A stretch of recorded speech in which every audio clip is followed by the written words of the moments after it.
My name is Todd Urban. I run Urban Sound Studio right outside of New York City in a small town in northern New Jersey, and we are a production and music recording studio. I don't really have a typical client that comes to this studio. It varies. I have everything from the solo artist who has a project in mind. They know what they want when they walk through the doors, and they know what they want to leave with when they leave. But then I also have the person that walks in with an experimental idea. They want to find a way to take their idea and be able to grow it over time. I also have jazz trios and quartets that come in. I have quintets that are maybe rock-based or electronic music-based, and I've even had chamber groups and full orchestras that have wanted to record it here. The client experience here is unique. Because of my background as a multi-instrumentalist, I have a tendency to work directly with a lot of the artists that come in. This could be sitting down at the piano to help them work with chordal progressions in their piece, to work with different rhythms, to help them arrange the piece if they want an orchestral arrangement behind their song. When you come into the studio, I think one of the most important things is a great monitoring system. And I'm not talking about sitting back and listening to the playback, I'm talking about monitoring while you're recording. We use what's called a hearback system by Hear Technologies. This system is a mini mixer that allows you to tailor the mix so that it's to your comfort level. When it comes to mics, we've got a wide range of dynamic, condenser, and ribbon microphones. We have everything from the Shure microphones that you've seen in every studio to some of the higher-end Neumanns that you've seen in many of the studios. We also have a selection of Blue microphones, AKG, Sennheiser, and other microphones to maybe suit your style. When it comes to miking drums, there are a lot of different configurations. We usually will have a pair of overheads. A lot of the times we'll use an AKG 414 match set.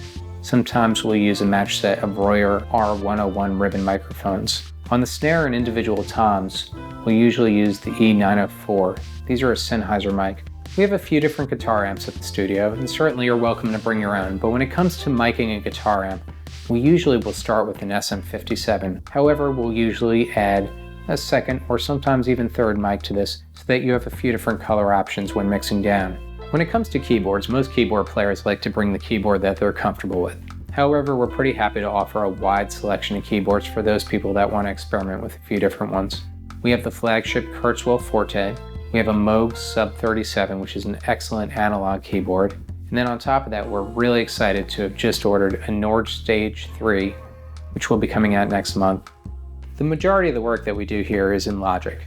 Reason for that is that I am a Logic educator for Apple. However, I do work in Pro Tools. I frequently work in Reason because of my electronic music production classes that I teach. And occasionally I will use Ableton, but certainly whatever DAW you're most comfortable in, I'll be happy to accommodate. We're in a changing environment. Music is no longer making a recording and handing it to somebody and then crossing your fingers and hoping it works. It's a fast and quick environment where somebody decides instantly whether or not they like you. So we realize that a lot of what you do here is not just going to be about the audio. It's going to be about the visual, and it's going to be about how you perceive yourself as an artist. We try to make it a comfortable environment so that if you want to film yourself, you certainly can. We also have videographers that we recommend. A lot of people like to come in and just record, but they want some still photographs. We try to make an aesthetically pleasing environment and one that's comfortable for you, so that when you leave, not only do you have a great audio recording, you have a great memory too.